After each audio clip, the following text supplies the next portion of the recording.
ஹாய்ங்க. இன்னைக்கு நம்ம அஷாஸ் ஆர்டிஸ்டில homemade chocolates தான் பார்க்க போறோங்க. நம்ம அஷாஸ் ஆர்டிஸ்டில எந்த ஃபுட் கலர்ஸ், ஆர்ட்டிஃபிஷியல் ஃப்ளேவர்ஸ் எதுவுமே ஆட் பண்ண மாட்டோங்க. ஒன்லி ஆர்கானிக்குங்க. சாக்லேட் வந்து நீங்க கஸ்டமைஸ் பண்ணிக்கலாம். நட்ஸ் போட்டு வேணுமா? இல்ல வந்து உங்களுக்கு நேம் போட்ட மாதிரி வேணும். எந்த மாதிரி வேணும்னாலும் நீங்க கஸ்டமைஸ் பண்ணிக்கலாங்க. வெளியில இருக்க ரேப்பருமே உங்களோட லோகோ போட்டோ, இல்ல கம்பெனியோட சிம்பிள் போட்டோ, பர்த்டேஸ்னா குழந்தைங்களோட ஃபோட்டோ போட்டு கூட நீங்க வந்து கஸ்டமைஸ் பண்ணிக்கலாங்க. மேல இருக்கிற ரேப்பர்ஸ். இது வந்து நம்ம கிளையண்ட்டுக்கு பண்ண சாக்லேட்ஸுங்க. இந்த மாதிரி ரேப்பர் பண்ணி நம்ம குடுத்துருவோங்க.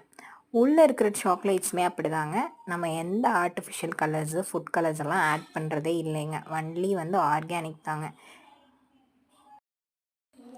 தனித்தனி சாக்லேட் பார்ஸும் அவைலபிளா இருக்குங்க. இல்ல கிஃப்ட் ஹேம்பர்ஸ் மாதிரி வேணும் அப்படின்னாலும் நம்மகிட்ட அவைலபிளா இருக்குதுங்க. உங்களோட ஆர்டர்ஸை பிளேஸ் பண்ணுறதுக்கு முன்னாடி ஹர்ஷாஸ் ஆர்டிஸ்ட்ரி இன்ஸ்டாகிராம்லேயும் யூடியூப்லேயும் ஃபாலோ பண்ணியிருந்தீங்கன்னா கண்டிப்பாக உங்களுக்கு நிறைய ஆஃபர்ஸ் இருக்குங்க.